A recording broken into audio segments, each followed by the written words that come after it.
नमस्ते। बहुत सारे लोगों का ये प्रश्न आ रहा था कि ये अचानक से इतने सारी घटनाएँ ऐसे कैसे हो रही हैं कि पत्नियाँ जो है वो मार दे रही हैं, कहीं हस्बैंड को, कहीं जो है अपने बच्चों को। तो ऐसा नहीं है कि ऐसा पहले नहीं हो रहा था। ये मैं पहले से ही जो है वीडियो की शुरुआत ऐसे ही करना चाहूँगी। ऐसा जो है बहुत सालों से होता चला आ रहा था। All of a sudden media का ध्यान गया है। अब उनको लग रहा है कि हाँ, इस स्टोरी को दिखाने में हमारी फजीहत नहीं होगी। समहाउ ये अब पॉलिटिकली जो इनकरेक्ट इशू था वो करेक्ट होता जा रहा है। तो अब मीडिया खुल करके इसको दिखा भी रहा है और इस पर बात हो रही है। देखिए, फिर से कह रही हूँ, ऐसा अचानक नहीं हुआ है। बहुत सालों से ऐसा होता हुआ चला आ रहा था। अब हम चलेंगे इसके कारणों पर, तो मेरे साथ जुड़े रहिएगा। तो देखिए, इसका सबसे बड़ा कारण तो यही है कि अभी तक कोई भी ऐसा बड़ा उदाहरण सामने नहीं आया है जहां पर महिला को ऐसा करने पर कोई भारी सजा हुई हो या बड़ा आउटरेज हुआ हो या संसद में इस पर डिस्कशन शुरू हो गया हो कि देखिए ऐसा हो रहा है, जैसा कि हमने बाकी बहुत सारी घटनाओं में होते हुए देखा है जो महिलाओं के विरुद्ध जब अपराध होते हैं। तो जब ऐसा नहीं होता है, इधर से कोई ऐसा मैसेज गवर्नमेंट की तरफ से नहीं जा रहा है या लॉ की तरफ से या जुडिशरी की तरफ से नहीं जाता है, तो फिर लेडीज़ को लगता है कि फिर तो हम कुछ भी कर सकते हैं ना, तो हमारे खिलाफ तो कोई कुछ कर नहीं पाएगा। तो ये एक बड़ा कारण है जिसकी वजह से विमेन के हाथ में इतना पावर आ गया है, या ये कहिए कि उनके में इतने गट्स आ गए हैं, ओडेसिटी है कि वो ये सब करने लग गई हैं बिना कुछ सोचे समझे, क्योंकि अंततः उनको पता है कि उनका महिला कार्ड कहीं ना कहीं चल जाएगा और उनके लिए हो सकता है कि कोई महिला संगठन का कोई वकील भी फ्री में केस लड़ने को तैयार हो जाए। ऐसा बहुत सारी घटनाओं में हुआ है। तो इस वजह से ये घटनाएं आपको इतनी जो है नॉर्मली देखने को मिलने लग गई हैं। कल ही मैं एक पैनल के साथ थी जहां पर सीनियर साइकोलॉजिस्ट थे और वो लोग भी इस बात को लेकर डिस्टर्ब थे कि बच्चों को मार दे रही हैं महिलाएं। तो ये जो है किस तरह का गुस्सा है, और मुझसे किसी ने इंस्टाग्राम में भी 2-3 लोगों ने पूछा था कि इतना गुस्सा कैसे आ जा रहा है कि आप अपने ही बच्चों को मार दे रही हैं। क्योंकि प्रश्न तो खड़ा होता है ना कि माँ नहीं मारती है, ठीक है, दिमाग में तो हमारे वही चल रहा है कि पूत कपूत सुने हैं पर ना माता सुनी कुमाता, ऐसा सब सुनकर हम लोग पड़े हुए हैं। तो हम लोगों ने जो एनालिसिस किया, उसी एनालिसिस को मैं एक तरह से यहाँ पे प्रेजेंट करने वाली हूँ, क्योंकि मुझे लगा कि वो एनालिसिस बहुत अच्छा था और बहुत सारे लोगों तक वो पहुँचता नहीं है। तो पहला एनालिसिस तो ये था कि इनके अपने कुछ चाइल्डहुड इश्यूज़ हैं जिनको कि कभी भी रिजॉल्व नहीं किया गया, क्योंकि यहाँ पर तो मेंटल इश्यूज़ को जो है वो तवज्जो ही नहीं दी जाती है, उसको पहचान नहीं दी जाती है। तो मेंटल इश्यूज डेफिनेटली है। इसका मतलब ये नहीं है कि ये लोग पागल हैं बिल्कुल ही और इनको कोई सज़ा नहीं होनी चाहिए। डेफिनेटली सज़ा होनी चाहिए, जैसा कि मैंने पहले कहा, क्योंकि सज़ा नहीं हो रही है इसलिए हिम्मत बढ़ रही है। पर हाँ, डेफिनेटली इन लोगों के अंडरलाइन इश्यूज तो हैं बचपन के, और बहुत सारे केसेस में तो ऐसा भी है जहां माँ बाप ने छुपा लिया। उनको पता है कि इश्यूज हैं हमारी बेटी में, मगर उन्होंने उसको छुपा लिया और बाद में ये सारे इश्यूज दिखाई पड़ते हैं एंगर के या फ्रस्ट्रेशन के या फिर कोई और मेंटल डिसऑर्डर के। एक और जो बात है, जब लड़कियों की पेरेंटिंग की जाती है, उनका लालन पालन किया जाता है, तो फिर क्या होता है कि उस समय जो बातें उनसे कही जाती हैं वो कहीं ना कहीं उनके अंदर घर कर रही होती हैं। जैसे कि बहुत बार बहुत सारे लोग ऐसे बोल देते हैं कि अरे ये खाना बनाना सीख लो, नहीं तो ससुराल में क्या करोगी, ठीक है, फिर ये चीज़ यहाँ मत खरीदो, वहाँ जाके खरीदना, ठीक है, ये चीज़ यहाँ खर्च करना चाहती हो, अरे जब तुम्हारी शादी होगी तब करके देंगे। तो उनकी सारी एस्पिरेशन एम्बिशन सब शादी में जाके टिक जा रही है। गुस्सा भी सारा वही है कि अच्छा, इस आदमी की वजह से ये सारी चीज़ें मुझे करवाई जा रही थी। क्योंकि बाहर आपको इक्वालिटी सिखाई जा रही है, ये बोला जा रहा है कि भैया खाना बनाना सिर्फ तुम्हारा काम थोड़ी ना है, परोस के देना सिर्फ तुम्हारा काम थोड़ी ना है, बच्चों को देखना सिर्फ तुम्हारा काम थोड़ी ना है। तो ये क्लैशेस हो रहे हैं। तो अब वो लड़की मन में तो सोच ही रही है कि अरे ये सब मुझे रोका जा रहा है, ये सब करने से रोका जा रहा है। और तो इसके पीछे कौन है, अब उसका विलेन कौन है? ये आदमी जिससे इसने अभी अभी शादी की है, जिस बेचारे को कुछ नहीं पता है कि ये घर से क्या क्या ट्रॉमा लेके आई है। अब यहाँ पर ये सारा गुस्सा अग्रेशन इसका निकलेगा इस आदमी के ऊपर। गलती किसकी है? उन माँ बाप की जिन्होंने उसको पाल पोस कर इस तरीके से बड़ा किया है। मगर उस गलती को भुगतेगा कौन? ये आदमी। और फिर बाद में इसमें वकील, लॉ, सारी चीज़ें मिल जाएंगी। इस बात को कोई पता भी नहीं लगा पाएगा कि असली रीज़न कहाँ पर था।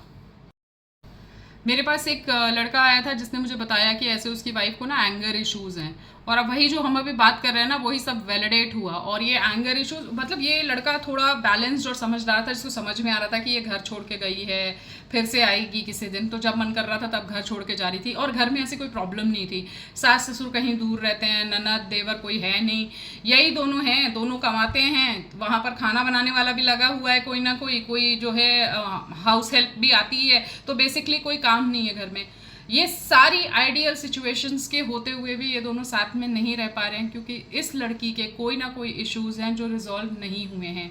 फिर इसने मुझे बताया कि कैसे जो है इसकी बचपन में कुछ ट्रेजेडीज हुई थी, फिर जब बड़ी हुई तो सगाई टूटी, फिर कोई बॉयफ्रेंड था, उससे इसका रिश्ता टूटा। तो मैंने बोला ये सारे अंडरलाइन इश्यूज हैं, ये रिजेक्शन और जो कुछ भी इसने झेला है, ये सब निकल किसके ऊपर रहा है? तुम्हारे ऊपर। क्योंकि तुम वो सॉफ्ट जो है, वो जिसे कहते हैं ना, आप जो है पंचिंग बैग हो, तो आपके ऊपर पंच करके वो अपना सारा एग्रेशन निकाल रही है। अब यहाँ पे बात ये आती है कि इसका इलाज क्या है। अब इसका इलाज आप तो कर नहीं सकते हो, ये तो कोई एक्सपर्ट ही करेगा। थेरेपिस्ट के पास ये जाने को तैयार नहीं है। हो सकता है कल को किसी वकील के पास चली जाए, तो वकील के पास तो फॉर्मेट तैयार होगा, वो करवा देगा मुकदमे।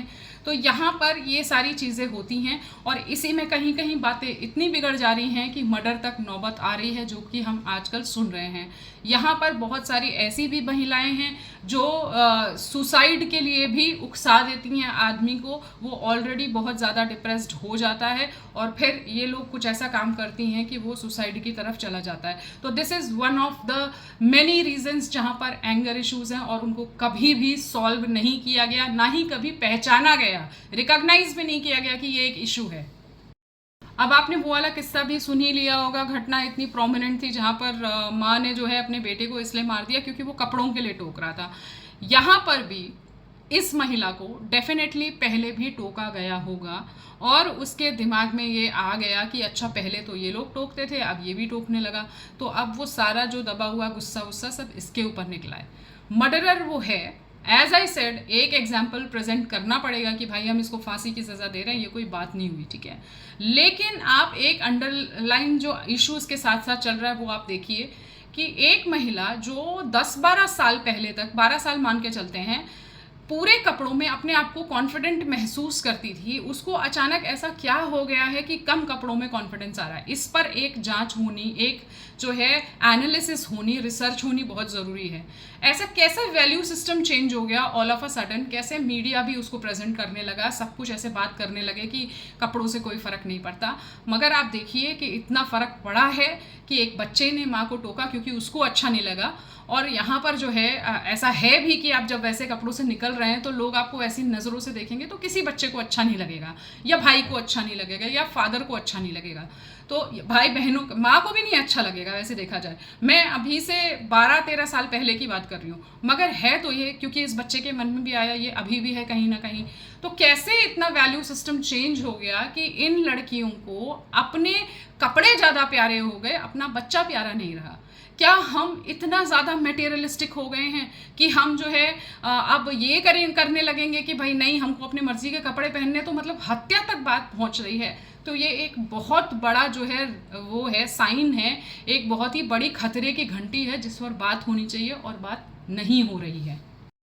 अब जहाँ पर महिलाओं के एक्स्ट्रा मैरिटल अफेयर चल रहे हैं ना, वो एक अलग ही कहानी चल रही है। मतलब वो पकड़े जाते हैं और फिर सीधे हत्या कर दे रही हैं ये लोग, जबकि तलाक का ऑप्शन है, ढेर सारे कानून हैं, आप उनका प्रयोग कर सकते हैं, आप उनका प्रयोग नहीं कर रही हैं। क्यों? क्योंकि आपको लगता है हत्या कर देना तो ईजी है ना, उसके बाद क्या ही होगा। आप देखिए ना, कितने सारे ऐसे किस्से हुए जहाँ पे महिलाओं ने ये तक धमकी दी कि नीला ड्रम याद है ना, तो एक किस्सा हुआ, उससे ये डरी नहीं है। ये देखिए आप, क्या संदेश जा रहा है कि हम ये कर सकती हैं। तो इससे भी उनको एम्पावरमेंट कैसे मिल रहा है। जैसे मान लीजिए कि एक रेप का केस हुआ था, पूरा कश्मीर से लेकर कन्याकुमारी तक विरोध हो रहा है, सब लोग उनके खिलाफ खड़े हैं, स्टॉप रेप फलाना, सब लड़के जो है खड़े हैं एकदम, और सब ने भर भर के विरोध किया। मगर यहाँ एक मुस्कान वाली घटना हो जाती है, 4 लड़कियां और रेडी हैं कि तुमको दिखा देंगे हम, और बल्कि उसके बाद लगातार इतने सारे केसेस आते गए, कहीं रुका नहीं है ये मामला कहीं भी जाके। तो आप सोचिए इन लोगों की हिम्मत कितनी ज़्यादा बढ़ी हुई है। और क्यों बढ़ी हुई है? इसलिए बढ़ी हुई है क्योंकि उनको पता है कि हमारे खिलाफ कुछ भी नहीं होगा, और कुछ लोग होंगे जो फिर भी हेल्प के लिए आ जाएंगे और हमें सहानुभूति मिल जाएगी।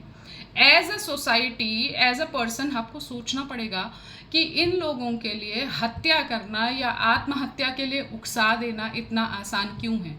और बच्चे तो कुछ भी नहीं कर सकते ऐसी स्थिति में। आप किसी के घर के अंदर घुस के बच्चों को ट्रेन कर ही नहीं पाएंगे जाके। उनको पता ही नहीं क्या करना, या तो वो मम्मी के ऊपर डिपेंडेंट है या पापा के ऊपर डिपेंडेंट है। मम्मी को वो इन हालात में देख लिए हैं, मम्मी को पता है ये रास्ते का कांटा है। मटेरियलिज्म मैंने बोला कि इतना ज़्यादा बढ़ गया है कि मम्मी को सिर्फ माई लाइफ माई चॉइसेस दिख रही हैं, उनको कोई फ़र्क ही नहीं पड़ रहा है उनका बच्चा ना रहे, कल को हस्बैंड ना रहे। तो एक ऐसी स्थिति में आ गई है जहाँ पे ब्लैक होल है, डेड एंड है। इसके बाद क्या हमें नहीं पता है, और इसके बाद और क्या क्या होगा वो भी हमें नहीं पता है। तो एक जो है इस पर एनालिसिस होना, बातचीत होनी, जैसा कि मैं शुरू से कह रही हूँ कि बहुत ज़्यादा ज़रूरी हो गया है कि इन सारी परिस्थितियों पर एक जो है गोष्ठी की करवाई जाए। शहर शहर में इसके ऊपर बात होनी चाहिए कि कैसे इन स्थितियों को सुधारा जाए। ये एक ऐसे तरफ जा रहे हैं जहाँ पर हमारी सोसाइटी एकदम ही ऐसे कगार पे है कि वो कब बिखर जाएगी पता नहीं। सिर्फ एक छोटे से चीज़ की ज़रूरत है और वो पूरा बिखर जाएगी। ऑलरेडी हम लोग एक एटम बॉम्ब पे बैठे हुए हैं और इसके बारे में बात नहीं हो रही है। अगेन मैं रिपीट कर रही हूँ, पर इसके बारे में बात नहीं हो रही है। ना सरकार बात कर रही है, ना मीडिया बात कर रहा है। मीडिया थोड़ा बहुत फिर भी अब बात करना शुरू हुआ है, लेकिन सिर्फ घटनाओं की रिपोर्टिंग हो रही है। मतलब उसका सॉल्यूशन क्या है इस पर बात नहीं हो रहा। और कानून तो आपको पता ही है कैसा लचर है। मुझे बताइएगा आप लोगों की क्या राय है और इस पर क्या किया जा सकता है।